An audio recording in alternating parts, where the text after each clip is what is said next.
Kan sekarang stakeholder tentu pihak-pihak lain bertanya apa benar nih BRIN bisa bikin reaktor yang approved. Ya, kita sedang coba mengembangkan desain reaktor nuklir sendiri, Mbak. Ini yang kita sebut desainnya Pluit 40. Pluit itu singkatan dari pembangkit listrik dan uap panas industri. 40 karena memang dayanya 40 megawatt thermal. Kita bikin peluit yang bisa menghasilkan uap panas. Uap panas ini yang bisa digunakan untuk memenuhi kebutuhan energi. Jadi bukan hanya kebutuhan listrik, tapi kebutuhan panasnya. Panasnya buat apa? Ya macam-macam. Ada tempat yang cocok untuk desalinasi air laut, yang sekarang kita fokus sebenarnya untuk produksi hidrogen, Mbak.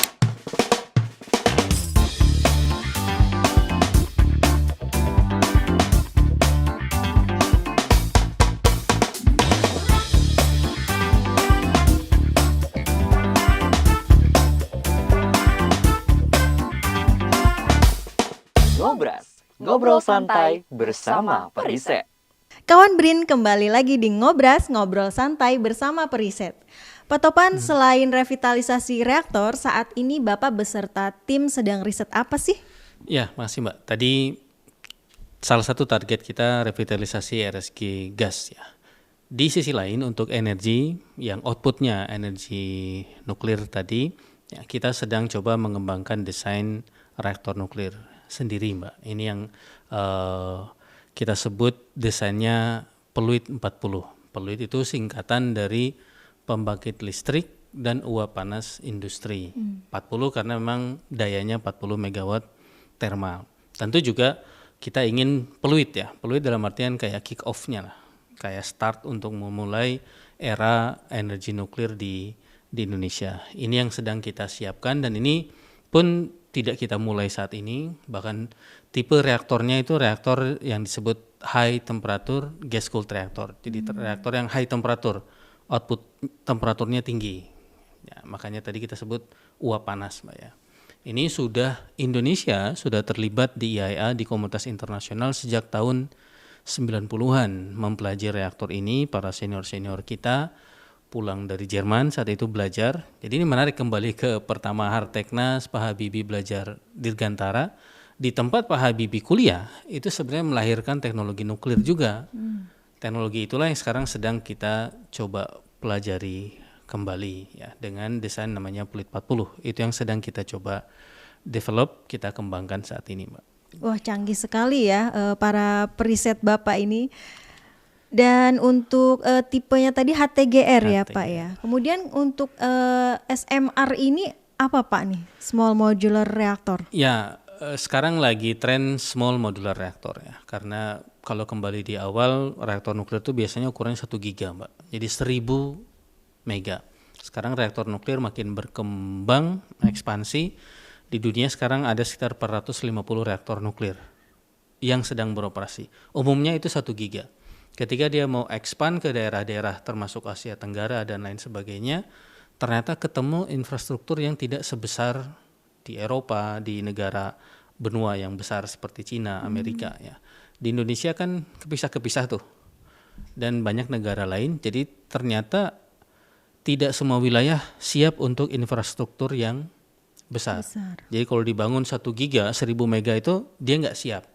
Ya, makanya muncullah teknologi kecil, small modular. Per definisi dia maksimumnya 300 megawatt elektrik. Jadi di bawah 300 megawatt elektrik itu yang disebut small modular, kecil.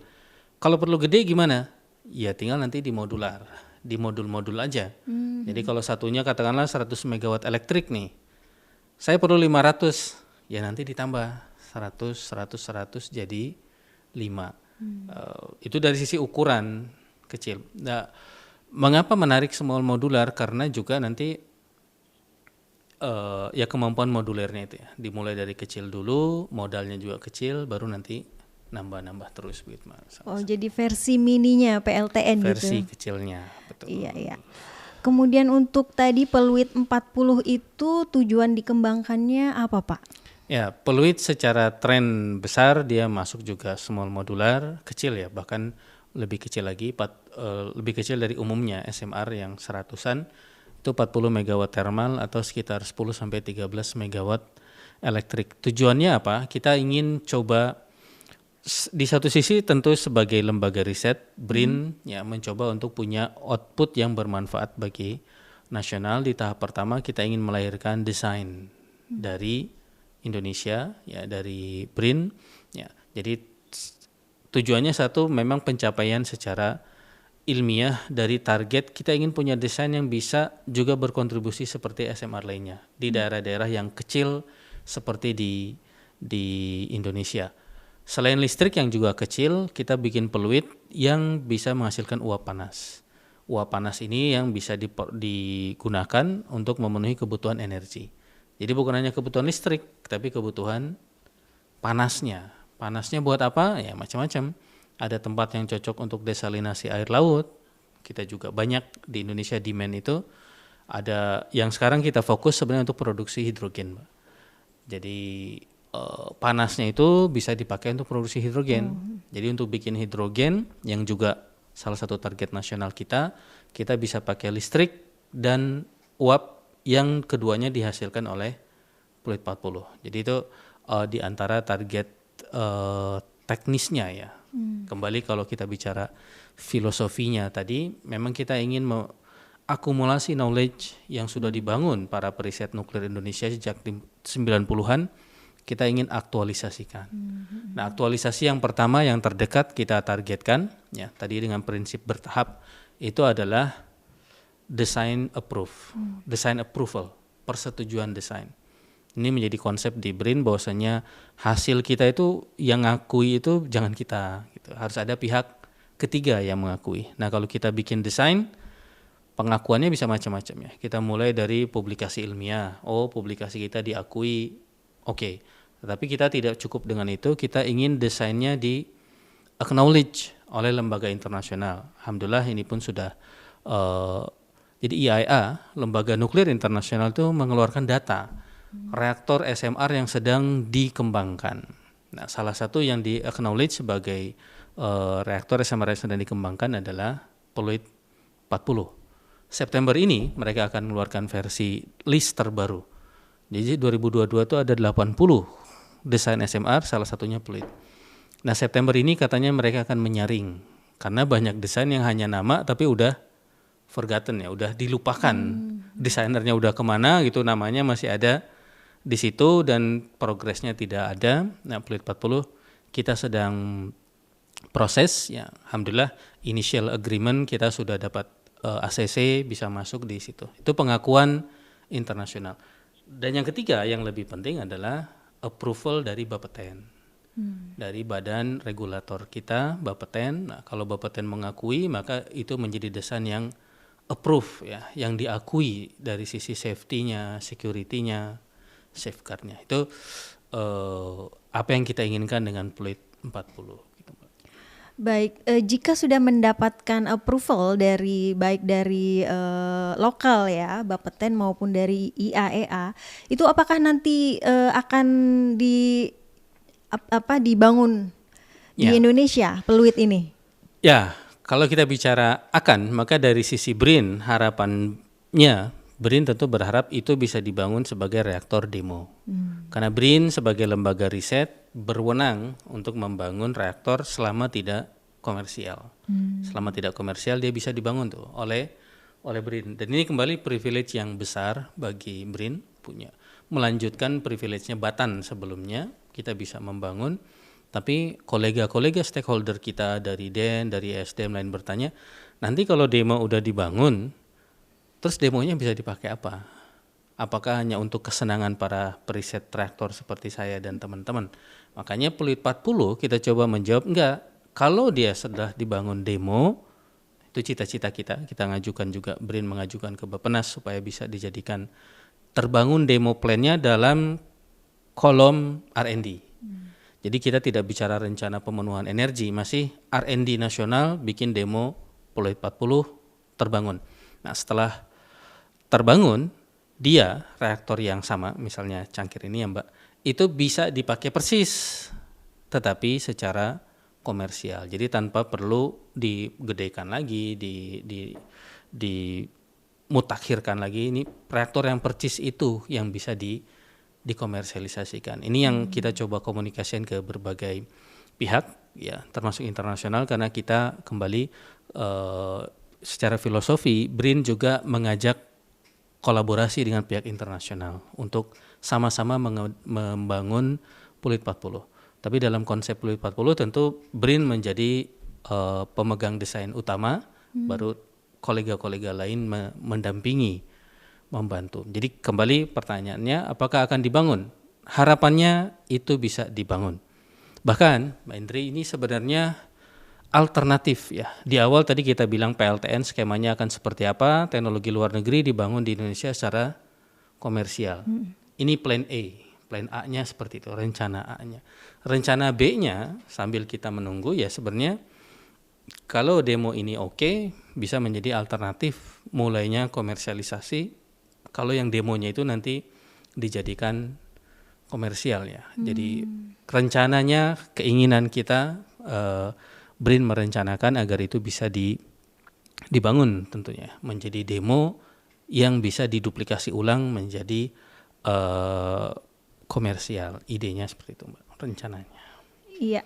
Dalam pengembangan Pluit 40 ini apakah mengajak pihak dari berbagai pihak dari swasta mungkin atau dari pihak lain untuk bergabung bekerja sama gitu Pak? Sebenarnya meniru negara berkembang Korea terutama ya.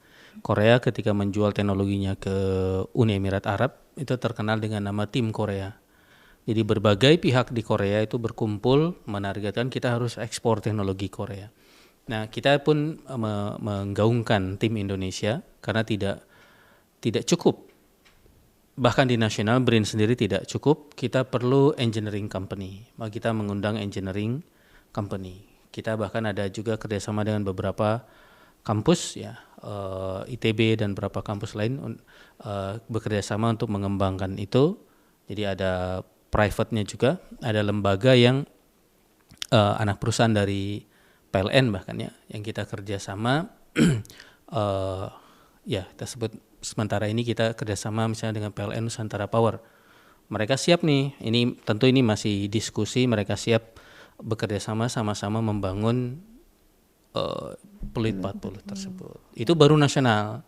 Tadi secara internasional kita pun juga mengajak pihak internasional gitu Mbak. Begitu. Iya.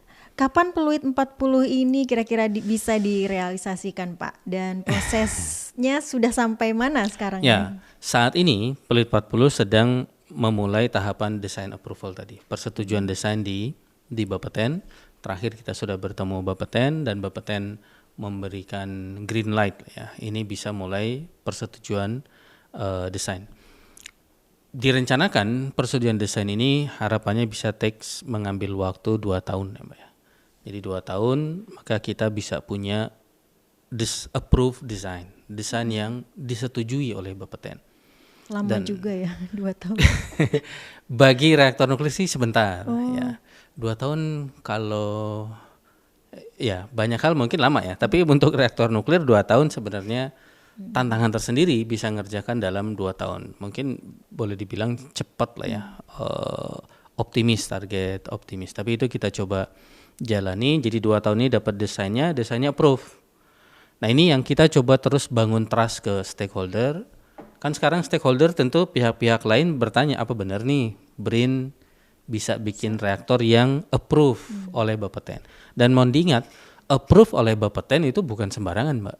Karena Bapeten itu punya teman-temannya di internasional. Jadi biasanya tetap mereka berkoordinasi dengan sesama lembaga regulator ya, badan pengawas di internasional.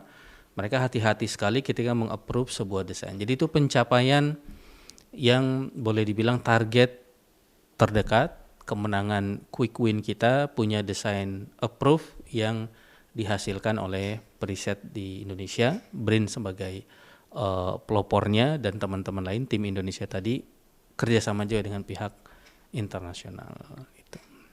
Baik, Pak Topan, untuk sisi safety dan security dari Pluit 40 ini merupakan hal yang menjadi concern banyak pihak tentunya. Bagaimana ini dari safety dan security Ya. Peluit 40?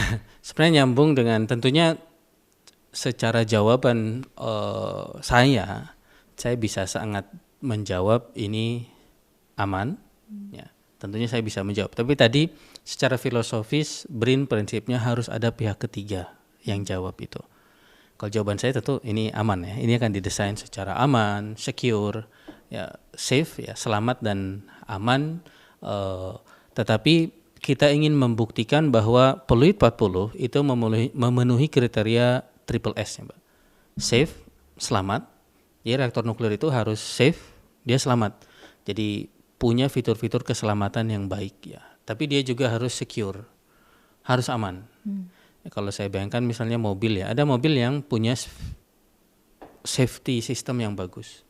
Tapi kalau dia tidak secure, dalam artian misalnya mobilnya gampang dikendarai oleh orang lain. Mobilnya aman sih ketika dipakai, tapi sembarang orang bisa masuk ke mobil itu dan nyetir mobil itu, kan riskan juga. Karena bisa jadi ada orang dengan itikat yang tidak baik pakai mobil itu nabrak-nabrakin. Seaman apapun mobil sekarang kayaknya kalau yang nyetirnya tidak punya itikat baik, ya maka akan jadi senjata yang paling berbahaya. Jadi itu namanya secure ya, keamanan. Yang ketiga safeguard. Safeguard ini kembali dunia nuklir selalu hati-hati terhadap potensi orang bikin bom nuklir. Safeguard itu memastikan desainnya meminimalisir penggunaan yang tidak semestinya. Jadi itu triple S ini. Nah, triple S ini tentu by design, Peluit 40 didesain punya safety yang sangat baik. Sekarang desain safety yang sangat baik itu namanya passive safety, Mbak. Versi orang Indonesianya itu reaktornya aman meskipun operatornya pergi ke kondangan. Oh gitu. Artinya reaktornya sendiri punya sifat-sifat fisika yang bisa mengamankan dirinya sendiri dengan mekanisme-mekanisme alamiah ya. Jadi berdasarkan mekanisme alamiah.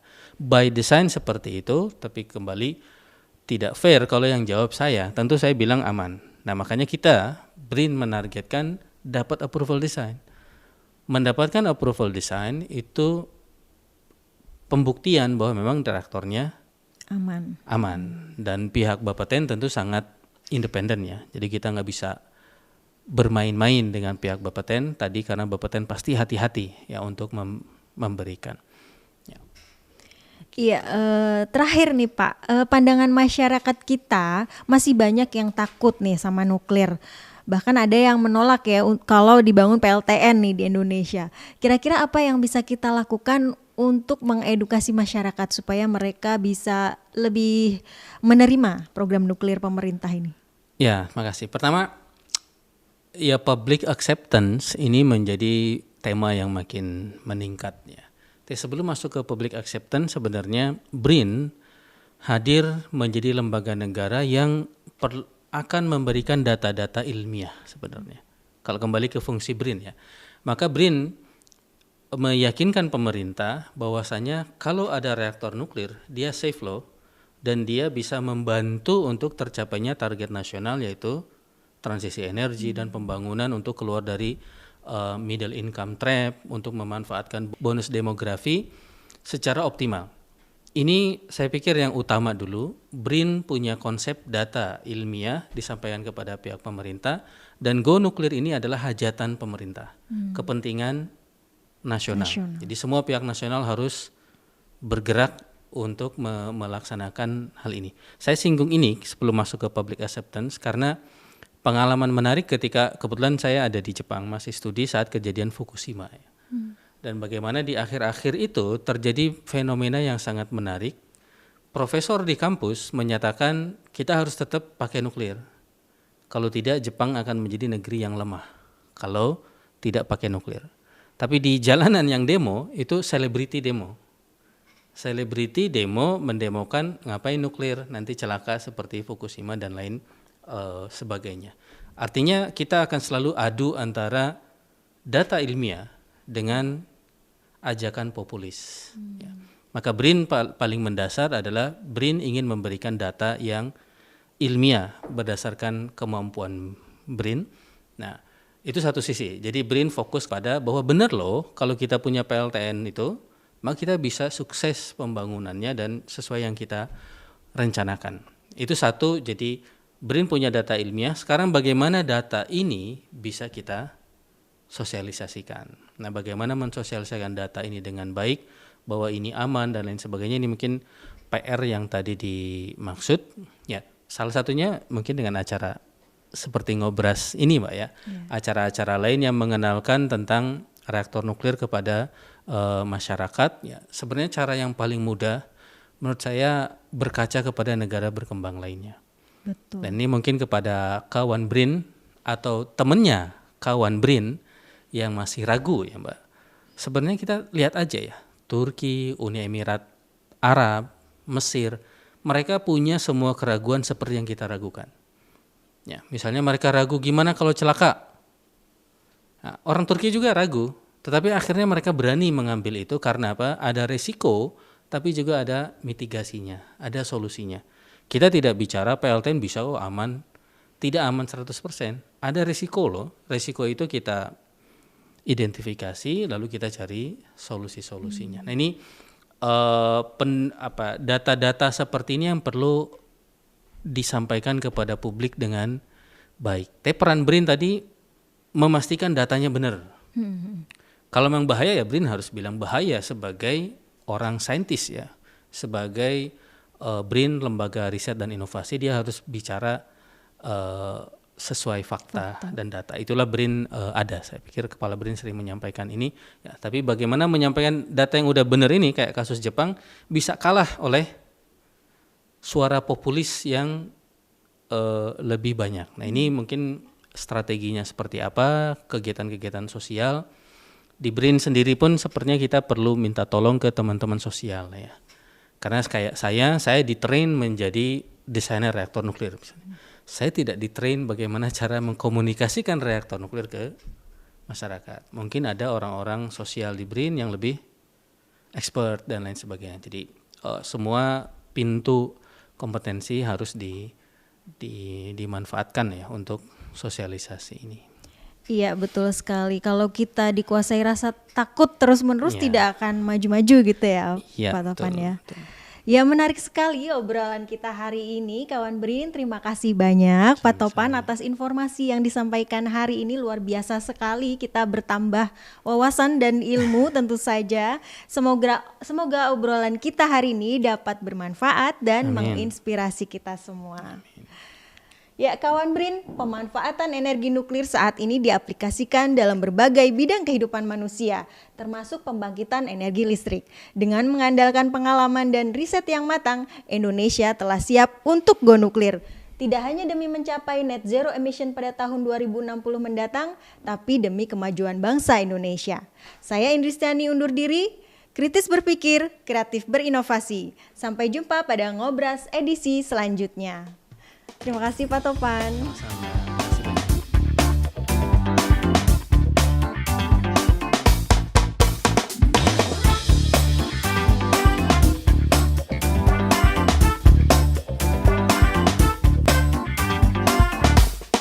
Ngobras, ngobrol santai bersama Perisek.